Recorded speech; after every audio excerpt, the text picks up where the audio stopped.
March 2025, President John Mahama appointed Commissioner of Police Christian Tete as the new Inspector General of Police, succeeding Dr. George Akufo-Dampare. Well, this leadership change comes at a time when pressing human rights issues demand national attention, vis-a-vis in the context of the ongoing investigations into the tragic deaths of citizens during the 2020 and 2024 general elections. Incidents that have raised pressing questions about electoral violence and the pursuit of justice. Now, as we anticipate the direction of the Ghana Police Service under this new leadership, it is crucial to consider the reforms and strategies that may be implemented to address these challenges. Hello, good evening, and welcome to Agenda. My name is Beatrice Adu, and tonight we'll delve into these issues and the way forward. Remember that we're also streaming live on 3FM 92.7, and so you're welcome. Your comments are welcome here tonight on this program. I have on the panel with me Xavier Susu. He's Member of Parliament for Medina and also human rights lawyer. Good evening to you, sir. Thank you so much for joining us on Agenda tonight. Yeah, good evening, Beatrice, and it's nice being here tonight. I also do have on my right side Mr. Tenise Edward Amuzu. He's senior lecturer at Agempa School of Law. He's equally a human rights lawyer. Good evening to you, sir. Thank you for joining us as well. Good evening, Beatrice, for having me. I'm happy to be here. Of course, we do have a video call with us, Reverend Professor Emmanuel Asante. He's former chair, National Peace Council, also former presiding bishop of the Methodist Church. Good evening to you, Rev. Thank you for joining us on Agenda. Okay, Rev, we can see you. If you can unmute yourself so that we can hear your response. Of course, we also do have with us as well Mustafa Bande. He's Deputy Director of Operations at the Presidency. Good evening to you, sir. Thank you very much for joining us as well. And thank you very much for having me. I'm happy to hear that Dr. Asante have joined us in this conversation. I haven't heard of his in a long while. Well, we hope to get some solutions tonight. Prof, I think we can see you now. If you can hear us, thank you once again for joining us. Thank you very much. And I want to start with you, Mr. Xavier Susu. First of all, were you surprised, let me ask you, when the president, or you saw the green paper, as we call it, really taking the tasking the IGP, as in the ex-IGP, Dr. George Akufo-Dampare, to probe the murders of 2020 and 2024. And remember, this happened just 3 days after the president was sworn into office, on the 10th of January, to be precise. Good evening to our cherished viewers once more. Let me say that I was not surprised. I was not surprised because His Excellency John Dramani Mahama had promised the people of Ghana that he intended resetting the nation, and I believe that the overwhelming mandate that was handed over to His Excellency the President and the NDC also included the natural desire of Ghanaians to see some justice for people who over the years had suffered different levels or different degrees of injustices without any remedy. And I recall that back in Parliament, myself and several others were filing several parliamentary questions to the then Interior Minister and the then Attorney General to respond to questions in respect to unexplained murders and murders that had not been investigated and perpetrators had not been brought to book.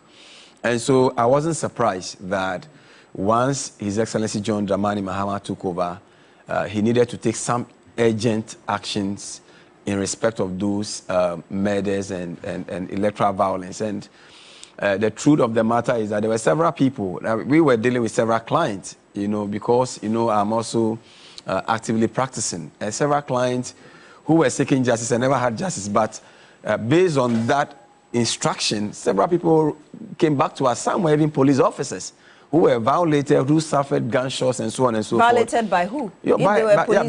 Through electoral violence, people who perpetrated electoral violence. But they were police officers who also suffered, they were victims of electoral violence, and though they were even in the service, nobody minded them. So I want to understand. And so you now understand why many police officers were also very excited when the change came, because even for persons who were serving as officers who were violated, they were also left without any remedy. But isn't it obvious that as a leader, you may not necessarily have everybody liking you? So well, I know that is granted. However, I mean, the widespread jubilation should communicate something to you. You see, so my point is that even if serving officers were left without remedy, how much more people who were, victims of also West war gone by election violence and others who had suffered various degrees of injury as a result of that police unprofessionality, or people who have been violated out of the negligence of police and were left without remedy. So essentially, I wasn't surprised that His Excellency John Dramani Mahama gave that instruction, and I'm not surprised a bit that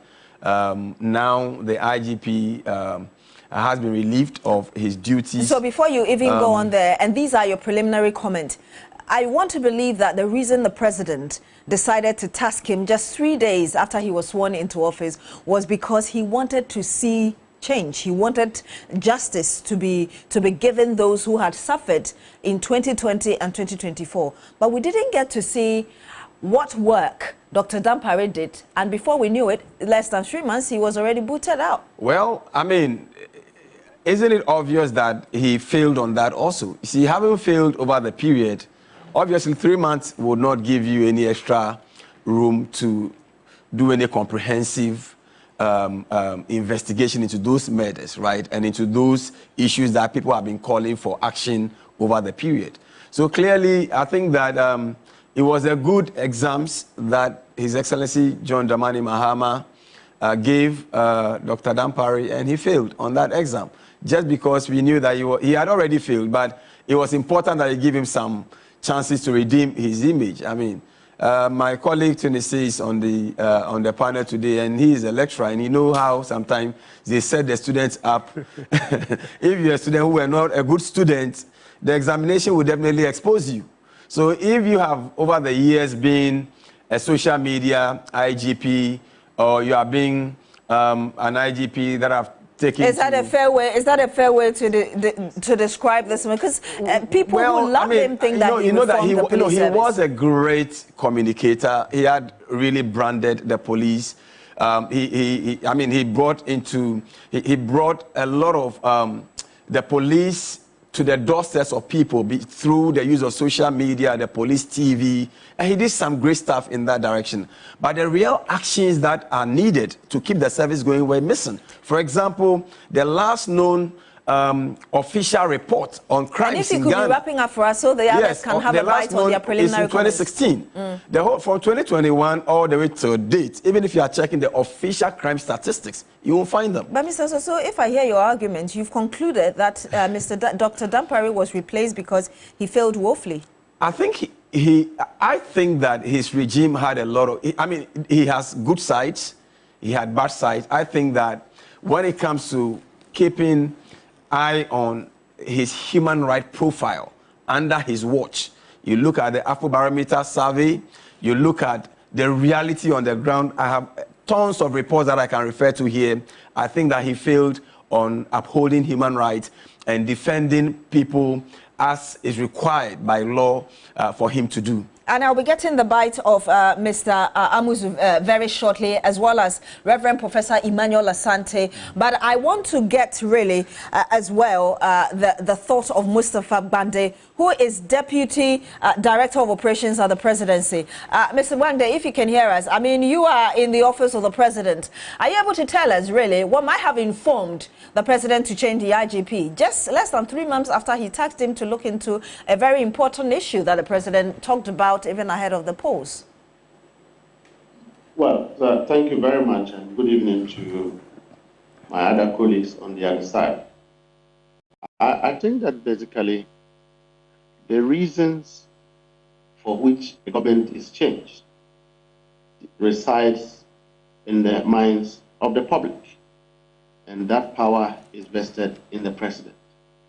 And whether or not I've heard of a lot of theories surrounding the changes, but the very reason why the President will change individuals to set up a new government is in his head, because he is the first gentleman of the land.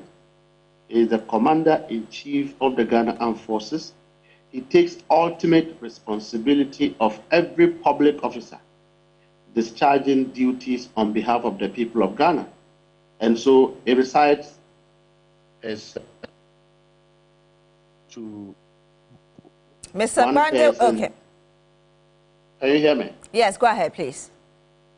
It resides within his authority to want to go with one person or the other. I do not think that in the wisdom of His Excellency the Okay, we seem to have lost the connection to Mr. Fagbande, but we'll certainly go to him for him to conclude his thought. But I want to come to you, Reverend Prophet. Hello? Okay, please conclude on your thought. We thought we lost you. Hello, Mr. Fagbande. Okay, the connection is not so stable.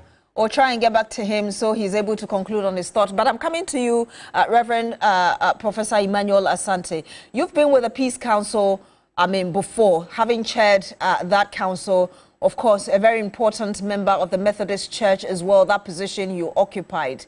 Would you agree with the opinion shared by Mustapha Fagbande, who is Deputy Director of Operations at the Presidency, and a human rights lawyer, Xavier Sosu, that perhaps Dr. George Akufo-Dampare was changed just to bring in somebody who can help deal with the human rights abuses that we've had, most of them connected to electoral violence?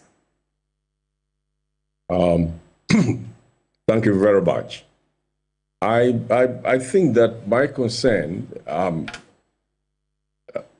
is not so much in connection with, Dr. Dampare, the IGP, but what we do in this country, that any time there is a change of government, somebody will have to, the IGP will have to be moved and another person will have to come in and all that. Successive governments have been doing this. We're losing you.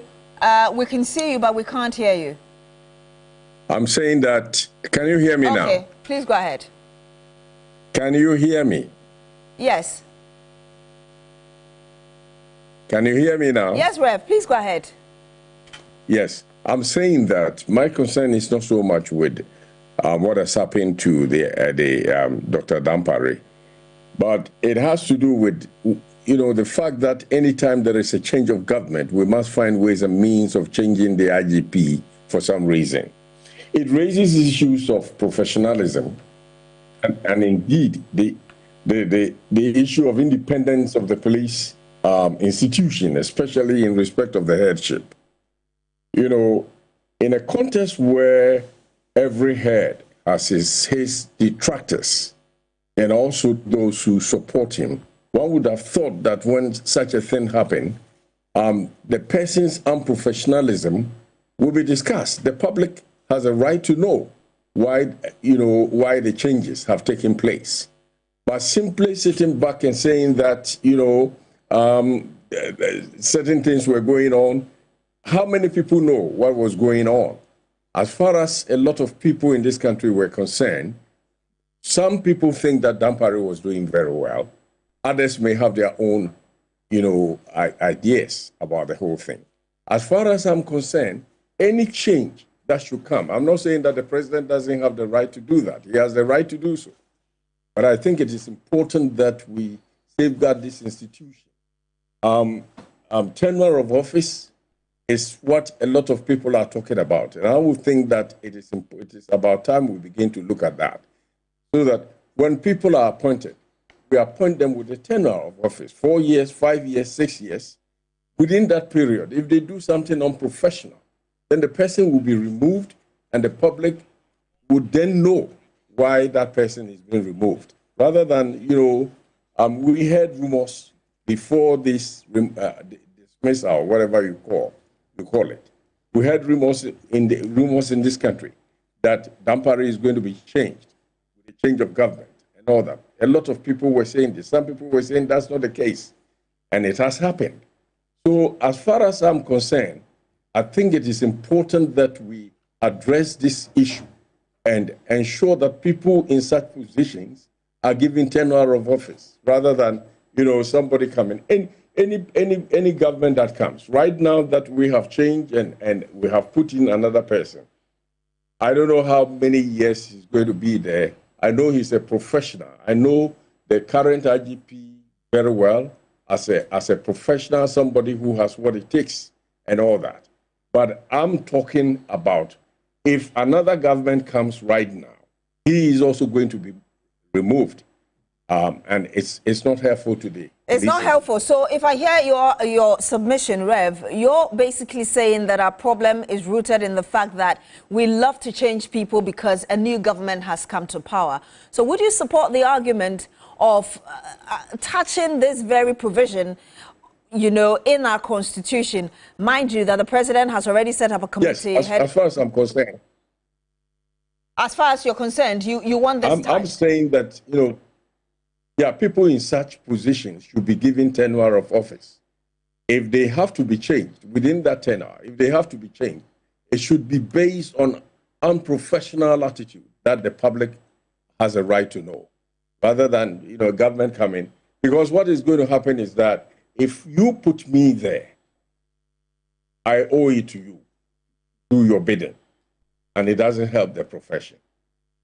So if I hear you again, just before I go to Mr. Amuzu, another thing perhaps you may be supporting is that court case filed by Imani Ghana together with security analyst or consultant Professor Kwesi. You support that? I do support that, but I'm not a lawyer. I do not know what the law says in connection with that. But I'm very much concerned about this, this habit. I should call it, whether it is a habit, the kinds of things that we do. As soon as a government comes, IGP goes, another IGP comes, the military heads are changed and all that. It doesn't help these institutions that are very crucial to the security of our nation. Again, I hear you dismissing all other counter-argument against the Inspector General, the ex-Inspector General of Police. We heard a bit from Xavier Susu bringing out issues that under his watch he could have looked at. We've also heard Mustafa Bande as well. And even the bit about that massive, jubilation among police officers, kind of indicative. We've had people say that it's never happened before. You are dismissing all these and still basing your argument on the fact that you think it is based on political changes. If you say that some police officers are jubilant, how many of them? But where's the data? We have to be very careful when we simply because a few people have jubilated doesn't mean that all the police people, people in the police service are happy with what has happened. There are those who are also not happy. And I'm not just saying about Dampare. For me, my concern is that when people are put in place, unless there is a clear demonstration of unprofessionalism, that the public has a right to know, we should not just be changing headship the way we are doing it. And I'm coming to you now, Ms. Amuzu. You've heard the three gentlemen give us their perspectives as regards to what's going on and really what we need to do to ensure that we're able to sanitize the system. I introduced you earlier as a human rights lawyer as well. Let me first find out from you, are you impressed with where we've come so far, how far we've come? Well, thank you so much and good evening to everyone. With respect to the former IGP, to be honest, for someone like me and a lot of people who are, private citizens, we saw an IGP who was, very active and came across as, very professional. Of course, there were issues which he could have handled in a certain manner with expedition, particularly, the cases which we are discussing here, the deaths in connection to the elections and so forth. But of course, I am not surprised that he has been removed, taking into account, our history and particularly the nature of the office which he occupied. What do you mean the nature of the office? Heads of security establishments, you expect, of course, the need for, the president to work with people who he trusts with the security of the state. It's very important. And we cannot know the real reasons why the president changed him. And I don't think that we need to necessarily lay any blame on him for the president to decide that because Article 195 empowers the president to change. Absolutely, absolutely. So that can happen at the pleasure of the president. And so, trying to look for reasons may not necessarily be the way to go, even though the jubilation and the excitement, and if you speak to a few people in the police service, the kind of information you get suggests that all was not well. And that his removal to some people was even, much overdue, and he ought to have been removed much earlier. That's what people were saying. So I was not surprised, but what really even surprised me is the jubilation and all that. But like Prof said, we don't have data to back the claims that he's done a lot of things untoward. There are allegations of promotions, sidestepping, promotion board, and so forth. Working with PID, the Police Intelligence Department, bypassing Director Generals and all that. So quite a lot of issues if you speak to people on the ground. But it happened. I guess that what has happened comes with the terrain. The position that he was holding, it was, kind of bound to happen. I would actually have been surprised if he had held on to the office much longer than he did. Yeah. So I'm coming back to you, Mr. Susu. After that, I'll go back to Mr. Gbande to try to conclude on his thoughts earlier because of the network connection. I've heard Mr. Amuzu make a double-edged sword kind of argument where he kind of agrees with you partly, also with Prof. But really, what is missing here beyond what you have said, and what's really the guarantee that with now Mr. Yono coming on board, we're going to see all our problems resolved? Well, let me say that there is no perfect institution. So the Ghana Police Service definitely cannot be a perfect institution, and no one is saying that Dr. Dampare must be a perfect individual. But I believe that once you lead an institution that has its motto as service with integrity, you will be held by the tenet of integrity. I've heard my colleague say that we don't have sufficient data. That is true. However, one of the most trusted data that we have that has put most public institutions on their edge is the Afrobarometer survey, for example. So when you take the 2022 Afrobarometer survey, this is what it reported on the Ghana Police Service. And with your permission, let me just say, it says that in addition to fighting crime, the Ghana Police Service is fighting for its professional reputation, routinely tagged in news reports as the most corrupt institution in Ghana.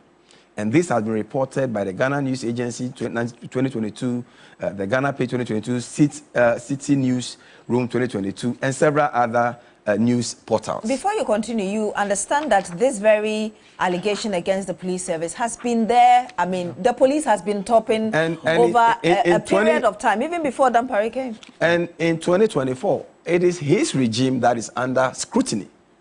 And so, in 2024, the police, recorded the lowest in terms of institutions in Ghana that citizens have trust in to deal with their issue in 2024. And we cannot, just put all these, in fact, we cannot call a spade a big spoon. You must call a spade a spade. Now look at the list and the litany of matters that Dampare was supposed to investigate and deal with that he never dealt. I mean, we never had any evidence of him dealing with those matters. For example, we talk about the murder of the 8 persons during the elections 2020. To date, we don't have any response on that. I also West Wuogon by election violence, no action. You talk about the attacks on residents of Garu in the Upper East region by some military and national security operatives, but the matters were matters of crime that were supposed to be investigated. We never had any response on that. Talk about the violent clashes between the police and the Fix the Country demonstrators. We never had any effective response on those matters. Islamic SHS shooting incident. We never had any response from that. The Idra shooting incident. We had no conclusion of those matters under Dampare. But at least there was a committee that investigated and came out with its report. Well, I'm talking about those reports. There were matters in those reports that borders on crime that the police are supposed to investigate for prosecution. We never had anything on that. You can talk about the West Hills Mall recently, the West Hills Mall issue, where a police officer was seen in a video, kneeling against the neck of someone, a person who is a suspect, and tasing the person in the process. The person passes away. Dampare was in charge. Nothing was done about those matters. The halting of the publication of crime statistics. Why are we not supposed to know what is happening with crime in the nation? But would you put that at the doorstep of the president or the vice president who actually chairs the police service? He is the CEO of the Ghana Police Service, and he's supposed to be doing these things, and he never did anything about them. And who do we blame when such issues happen? He was really happily going around trying to criminalize prophecies on 31st December church services, and he was majoring in minors and minoring in the majors. And so I'm not surprised. Everyone can say that maybe the president does not need to give excuse or give any explanation. That is correct. Constitutionally, the president must not give any reasons why he is changing the security couple. Obviously, when you're a new government and you have to trust the people you want to work with, you want people that you can put your trust in. But I'm saying that when you put his regime under strict scrutiny, you would realize that, yes, he has his positives. But in my view, Mr. Dampare really did not position the Ghana Police Service on the radar in terms of fighting crime, in terms of dealing with human rights issues, which I am very much concerned with. And I want to come to you, Reverend Professor Emmanuel Asante. In the midst of this, one of the questions that come up is whether or not really there was free room, as it were, or really a huge room for impunity. If you agree with that, to what extent would you say that perhaps this helped or worsened the situation, bringing us to where we are now? We are talking as if the police service woes, the problem, the accusations of corruption and all that started Dampare's time. And I'm surprised that, my contributor is making those kinds of allegations. Everybody will have their own side of the story. Not before the court or the public. It's not before the courts also to give answer to some of these issues that we are raising. For me, I'm talking on principles. I'm not defending him or accusing him, saying that it is wrong. I don't think, that attitude, the Article 195 is one of the things that we should completely deal with. And a lot of things in our Constitution that we must look at now that we are reviewing the Constitution. People in such positions should be given tenure of office. And if there is any reason, unprofessionalism, that should cause us to dismiss them, the public have the right to know why such people have been, why we should miss such a person. I'm not saying that the president doesn't have the right. The Constitution allows him to do that. But I'm criticizing that aspect of even the Constitution, that we need to look into it, because it doesn't help the police institution, it doesn't help us. All the kinds of accusations that are coming, he didn't do this, he didn't do that, I don't think that you and I know exactly what he did or what he didn't do. These are assumptions, the kinds of things that we have. But as far as I'm concerned, whether it is Dampare, whether it is any other person, we have to be very careful about this whole business of trying to, destroy that kind of institution, giving the impression that we are politicizing that institution. Somebody comes in, is going to be faithful to an existing government. As soon as that government is out of the way, another comes, and it becomes an issue. So, I mean, the Afro barometer thing that my brother was referring to, who doesn't know that in this country, everybody is accusing the police of being corrupt? Did it happen during the time of Dampare alone? So let's not give reasons for that. The president has not given reasons. You may have your own reasons why you don't like Dampare. There are people who are not speaking, who have reasons why they think he doesn't deserve the way he has been treated. But for me, whether it is Dampare or whoever it is, I'm speaking on principle. People in such positions should be given tenure of office. Human rights demands that. I want to come to you. I just want to get this from you before I go to Mr. Fagbande and come back to you, Mr. Amuzu. And I want to refer you to the act that established the council that you chaired once upon a time. And I'm referring to Act 818, Act 2011, which is an act of parliament establishing the Peace Council. And the primary objective is to promote peace. Now, I want to read under function 3B, it says, and it is very specific, that the council prevents, manages and sustains peace, including or involving chiefs, the youth, etc. And I'm asking this question because irrespective of whichever institution is there, there's supposed to be collaboration. And I know that the Peace Council has offices across the region, across district. Having read this to you, would you admit that perhaps the council you once chaired failed us?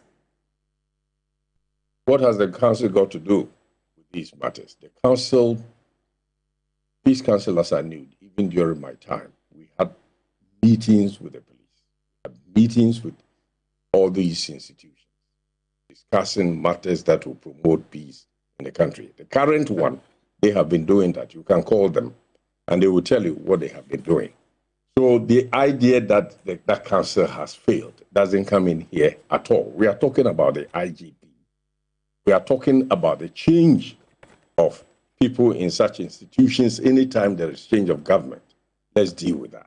So you're looking at whenever you're looking at a change when there is, or changing leadership when there's a change of government. But we're looking at what happens within the police administration, human rights, and all of that. And I'm sure you're aware that I know you're no more the chair of the Peace Council, but ahead of the elections, there had been a lot of concerns, and a number of young people were agitated, and obviously to cause violence to happen, even if it's by state agencies or by agitated party supporters, you still need the youth to be involved, which is why I'm asking you that question about what is specified in the act that establishes the Peace Council, and whether or not over the years, really, the council has played that role that it ought to play to calm tempers, because people have even said that it should be scrapped. And a lot of people are also saying that it should be retained. Okay? So, I mean, no matter what happens, you are always going to have some people who may have their own difficulties. The Peace Council, even this year, the past election, with the support of Commonwealth Secretariat and the UNDP, dealt with issues in different places. I myself, I was invited, even though I'm no longer the chair, to be a resource person in certain key areas in the Ahafo region, where it was notorious for conflicts during elections. And thanks be to God, nothing happened in those areas because we really met with the people, discussed issues with the people. So the whole idea that, once some people do something here, it is because the Peace Council hasn't done anything. I think we should discard that idea. And I want to come to you, Mr. Gbande. You couldn't conclude your thoughts. Your line went off. Are you able to conclude on that? And really, what lies ahead of this new IGP from where you sit as a Deputy Director of Operations at the Presidency? Well, I was only...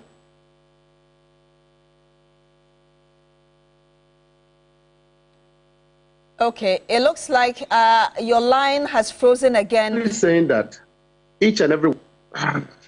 Hello? Please go ahead. Hello? Yes, we can hear you. So Please the president reserves the reasons to himself.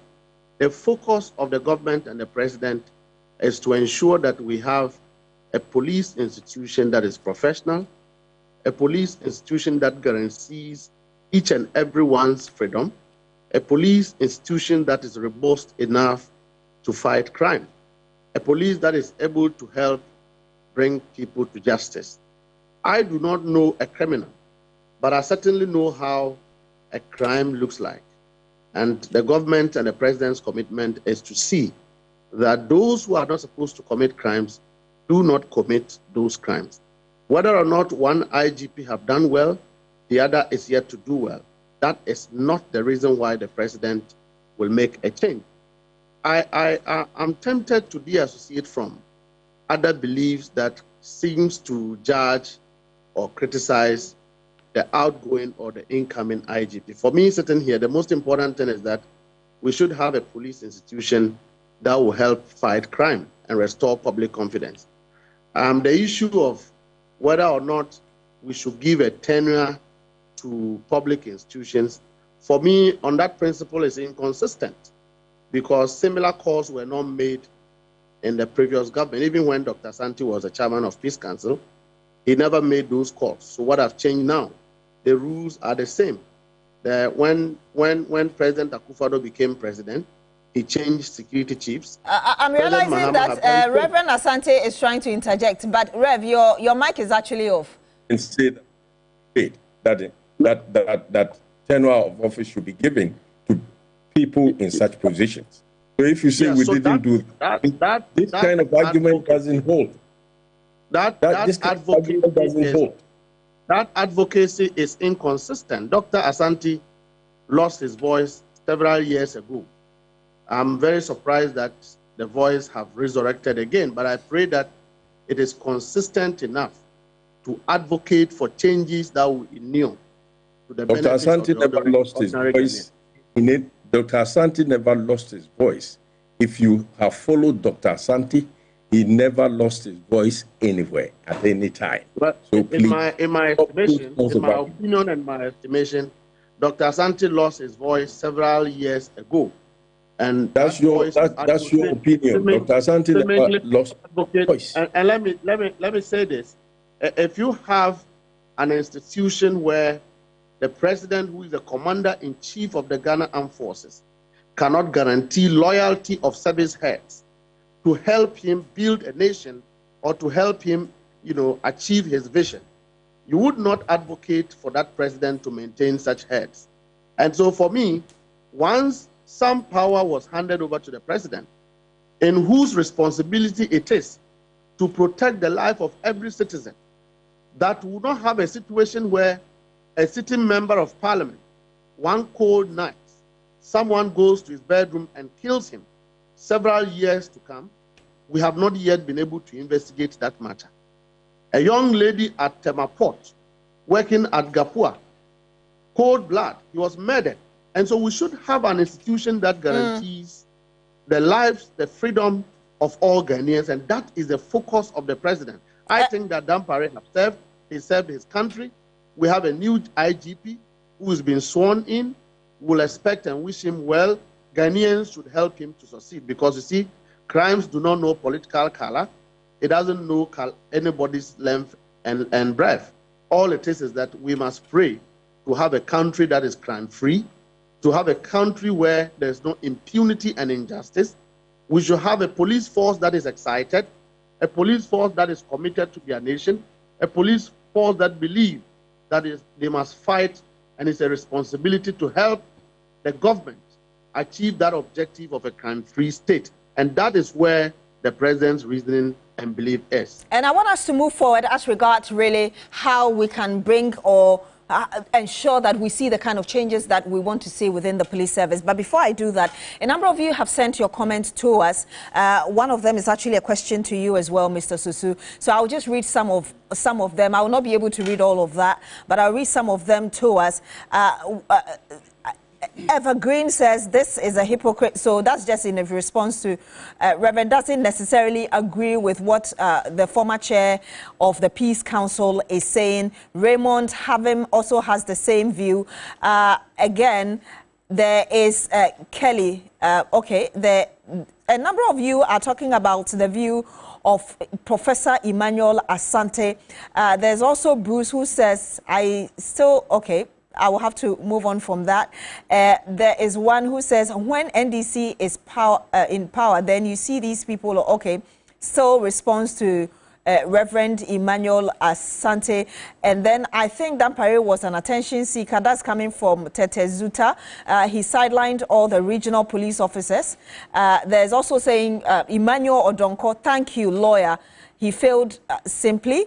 There is again, Evergreen. So there are a number of comments, but there's one that is saying that you should check your facts on the mall incident because it's not as you're painting it. There's also the mall, the West, yes, that you talked about. I think there are a number of comments here, so it's kind of lost in the midst of all these comments that have come up, but he's basically saying that you should check the fact because it's not as you narrated it. Well, you know, the West Hills Mall incident, I was a lawyer for the deceased. This matter was even raised on the floor of Parliament. The Speaker of Parliament actually set up a committee to investigate this matter. Guess what? To date, we don't even have a report on that. Why? They refuse to even cooperate to ensure that we have a report on that. It was a clear case of police negligence. When you look at the causality, it was police negligence leading to the death of another. And yet, the police officer was shielded by the same person who has been, relieved of his position today. So I'm saying that, we are all not angels. But when you are in charge of an institution that requires trust, we are going to hold you by the tenets of that institution. And that's exactly what we are saying here. And nobody is demonizing anybody. I personally was a victim of Dampare's misruling. When police officers were chasing me in my home, in the church with AK-47 as though I was a common criminal, and went to court, peddled all kinds of falsehoods. But right? We can't, obviously we don't have time to go into all of that. I actually began a book on him titled blocking the road. I just didn't finish writing those books. If those charges were correct, I should be behind bars today. But they said you obstructed, so if if those parts were correct, I should be behind bars today. I'm saying that you can create all the propaganda in the media, but the reality is what will expose you. Once there's a change in government, you will be exposed. Right now, your sister, your friend is saying, when this thing dies, then we will see his length. How do you even say? The frog? When the frog dies, then we see the length of the frog. Now we are seeing the length of the man who was portrayed by the media to be the savior of the police service. He simply failed. Mr. Soso, you haven't answered the question as to how we expect the new IGP to help with the problems that we are talking about. And you initially admitted that you can't have a perfect institution. I agree. And I think that the new IGP, taking a cue from the old IGP, would have to take steps to work with all stakeholders in this space. Justice delivery, particularly when it comes to criminal justice, always begins with the Ghana Police Service.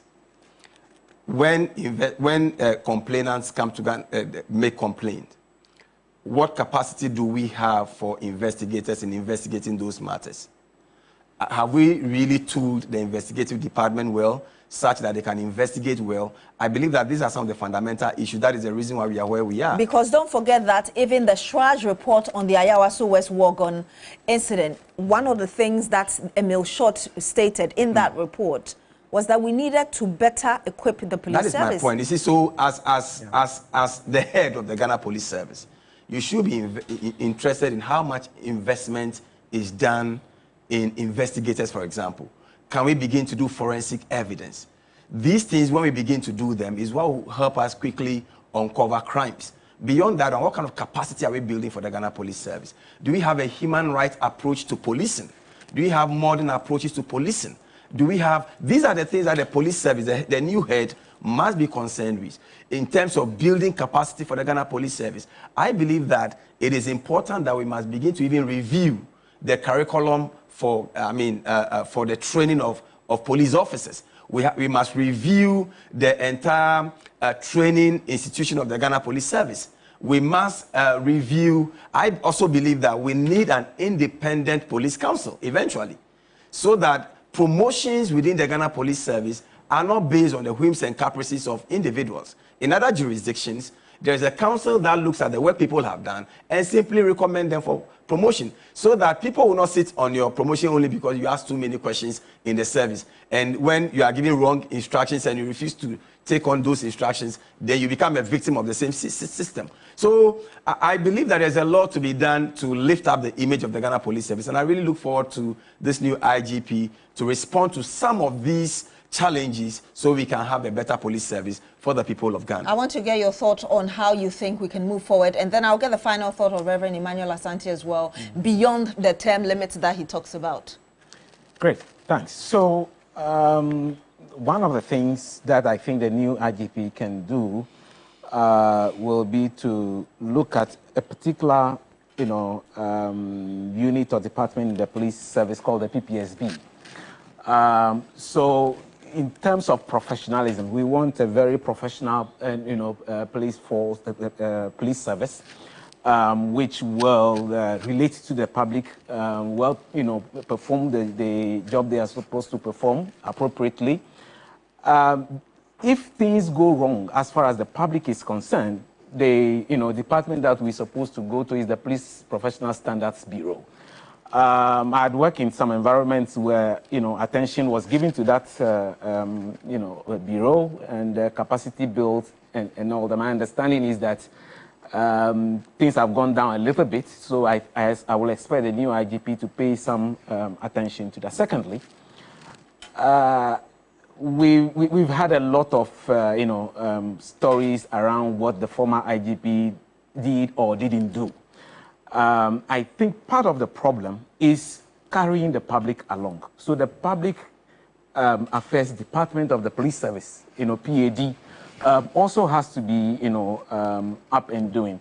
They used to be very active on social media, updating the public, providing a lot of information and so forth. I think they need to get back to that and provide updates. Let's say the election-related, deaths, for instance. If you may have begun something, you may have investigated up to a point, you need to carry the public along. That way we understand where you are, we understand, you may not have to tell us everything, but we will understand your frustrations a little bit, and we will know that you're really, really working.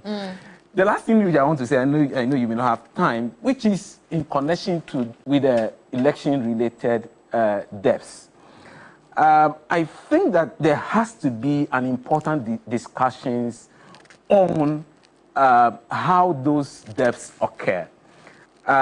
We seem to be focusing on, remedies for the families of the, the disease and so forth. But when do we get those kind of deaths occurring?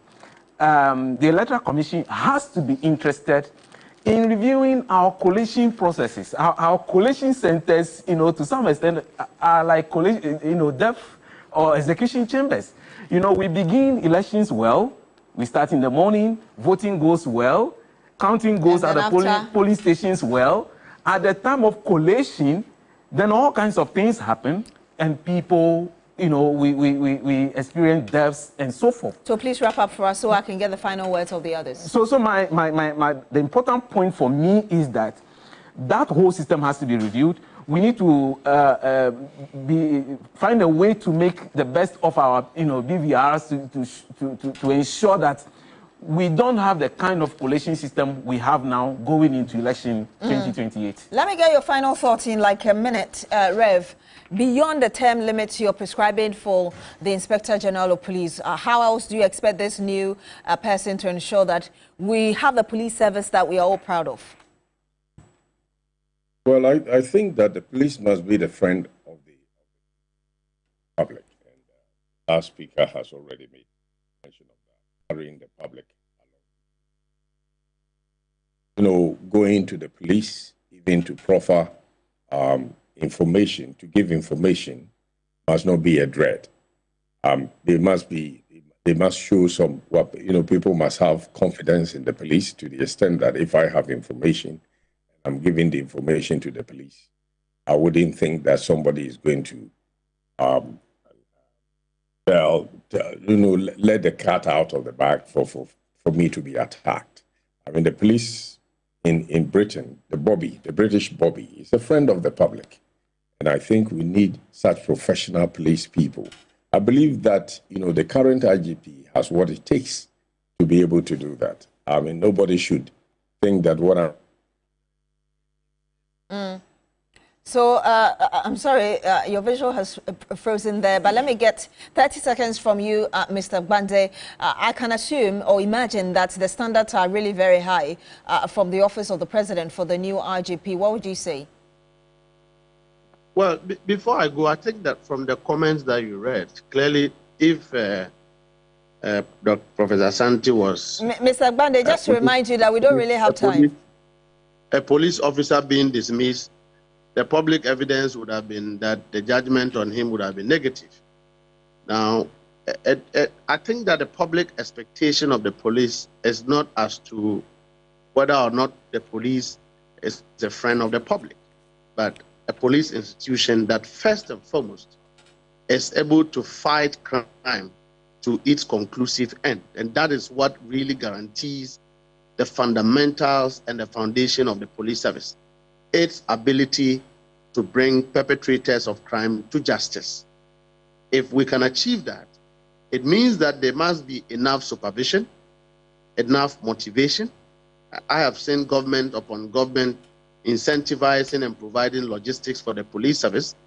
Discipline must work within the police service, and there must be orderliness within the police service. So I expect the IGP, who is just appointed, to make use of those rudiments as part of the core strategies to ensure that the police service becomes strong enough to be able to give the public the confidence it expects. Beyond that, I would wish the new IGP the best, and also wish the outgoing IGP the best, as the president have stated in his next endeavors. I think he's relatively young. He has so much experience, and we'll the have to end nation it here. can start going forward. We'll have to end it here. Thank you so much, Mustafa Gbande, Deputy Director of Operations at the Presidency. Thank you for joining us on Agenda. Of course, also to Reverend Professor Emmanuel Asante, former Chair, National Peace Council, and also former Presiding Bishop, the Methodist Church. I've had on my right Trinise Edward Amuzu, Senior Lecturer at the Gimpa School of Law, and on my left side, Xavier Sosu. Mr. Sosu is MP for Medina, as well as a human rights lawyer. My name is Beatrice Adu. I'm sorry we couldn't read all your messages, but thank you so much for joining us on Agenda tonight. Join us again next week. Coming up next is Ghana Tonight.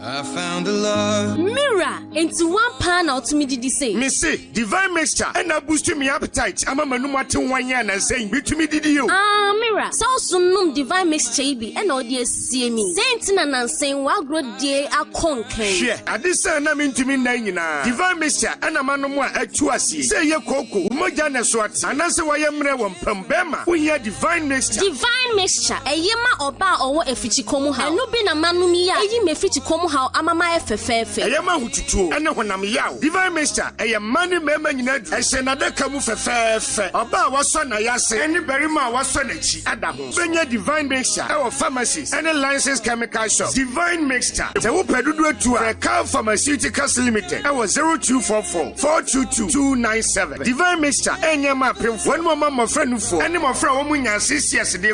Divine mixture, our savior. Divine mixture, Yanjifo. FDA, I just saw a gradient crack to him. I get to Musa a year.